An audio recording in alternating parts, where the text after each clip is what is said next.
Now when we are going to discuss the transverse section to the cranial portion of the pons, that is the level of the trigeminal nuclei. Now we are going to cut the pons at this level, that is level of the trigeminal nuclei. So most important thing that we are going to see is that the trigeminal nucleus sensory and motor divisions will be there, but one thing that we cannot see is the 6, 7 and 8 nerves are not visible over there, and the other structures will be very much similar. What do I mean by the structures being similar? That anteriorly we will have the basilar groove. Similarly, posteriorly now there will not be facial colliculus.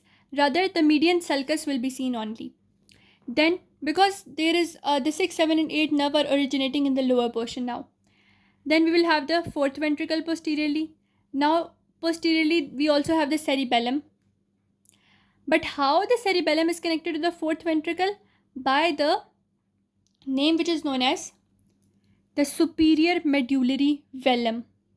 Anteriorly what we can see is this region with the basilar groove, and since this is the base region, what else can we see? The pontine nucleus.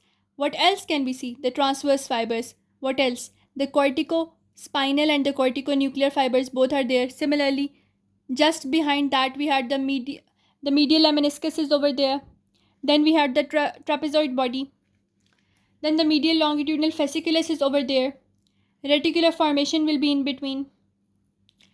Along with the medial lemniscus, now spinal lemniscus will be there. But what is spinal lemniscus? What actually happens that you have your spinal cord over there. In the spinal cord we have gray matter and white matter. So there are certain fibers which are coming from the lateral portion. They're going to, or most fibers are there that are going to come from this dorsal root, and they're going to cross over in the lateral portion and they'll move upward. Similarly, fibers come from here, they cross onto the lateral portion and they move upwards. Other fibers will be there which will cross over and they will move to the anterior portion and they will move upward. Similarly, other fibers move there, cross, and they move to the anterior portion. And there will be some fibers which are going to the tectum portion. All the anterior, the lateral and the tectal fibers, they combine together and they form the spinal lemniscus. And we discussed the spinal lemniscus in the ascending tract. So along with the medial lemniscus, the trapezoid body, we can see the spinal lemniscus. And now I told you, since we are taking the cross section at the level of the trigeminal nerve, so we can see the nucleus of the sensory, which is going to be the lateral one, and the medial, which is going to be the motor. Both the sensory and motor nuclei are seen. Along with that, we have this middle portion, that is the medial longitudinal fasciculus, which is going to connect the two portions together. So this is the cross section. We cannot see the 6th nerve, the 7th nerve, the 8th nerve. We cannot see the facial colliculus, but the rest of the things, they are similar. Even though we cannot see the vestibular nuclei, but we can see the trigeminal nucleus. Similarly, one another thing that we identified over here is superior medullary velum. Now if we have a quick reading, internal structure of cranial portion of the pons is similar to the caudal level.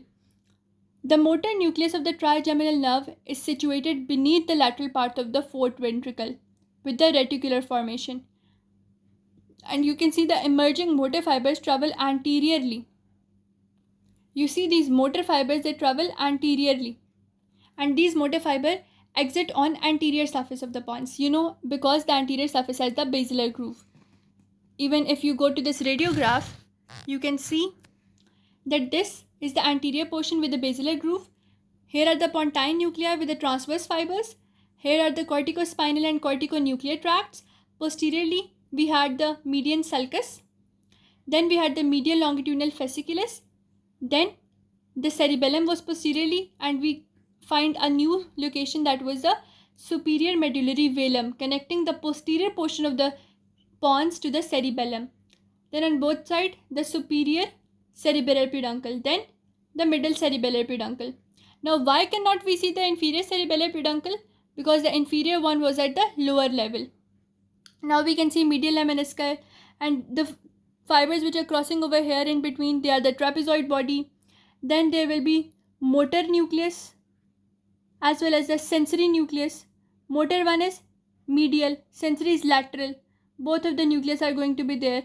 And if there was nerve intact, we could see the nerve going out like this onto the anterior surface of the pons. Now the principal sensory nucleus of trigeminal nerve is situated on the lateral side, and the motor nucleus is situated medially and is continuous inferiorly with the nucleus of the spinal tract. The entering sensory fibers travel through the substance of the pons and lie lateral to motor fibers. As I told you and we saw in the figures that since the motor nucleus is medial, the fibers will be medial. Lateral nucleus is sensory and the fibers will be sensory and they will come out like this, little bit laterally. Then superior cerebellar peduncle is situated posteriorly on either side of the, you can see this superior cerebellar peduncle. It is on the posterior side of the two nuclei, but it is also posterolateral to the fourth ventricle. It is joined by anterior spinocerebellar tract. Also, you can see the medial lemnisci are there, the trapezoid body is there. Medial lemnisci, trapezoid body, the two nuclei, the reticular formation, medial longitudinal fasciculus, the fourth ventricle, superior cerebellar peduncle, inferior cerebellar peduncle, middle cerebellar peduncle, inferior will not be there. Similarly, the 6, 7, 8 nuclei will not be there. Facial colliculus will not be there. The trapezoid body and medial lemniscus are situated in the same position as they were in the posteriorly. But along with the medial lemniscus, we can see the spinal lemniscus as well. And I told you lateral lemniscus will also be seen. But in this cross section, we cannot see it. But actually, the lateral lemniscus is present at the lateral extremity. So if this was our diagram that I told you, this was the basilar groove, this was that portion, then the middle cerebellar peduncle, then you need to know the pontine nuclei, similarly corticospinal and corticonuclear tracts, just behind the medial longitudinal, the medial lemnisci, then the trapezoid body, then the spinal lemnisci, then the lateral lemnisci, along with that the superior cerebellar peduncle, along with that this was the middle longitudinal fasciculus, then the motor on the medial and sensory on the lateral side. Motor comes out to be like this. The sensory nucleus gives root laterally, motor nucleus gives root medially, and these are the two nuclei of the trigeminal nerve. And this area in between, this is the reticular formation. What else do you need to know? This is how we get to the transverse section that is taken at the level of upper portion. And now we are done with this. I hope you understood each and everything about that. And if you find my videos useful, please like, share and subscribe. And we'll meet in the midbrain, that is the last portion of our brainstem.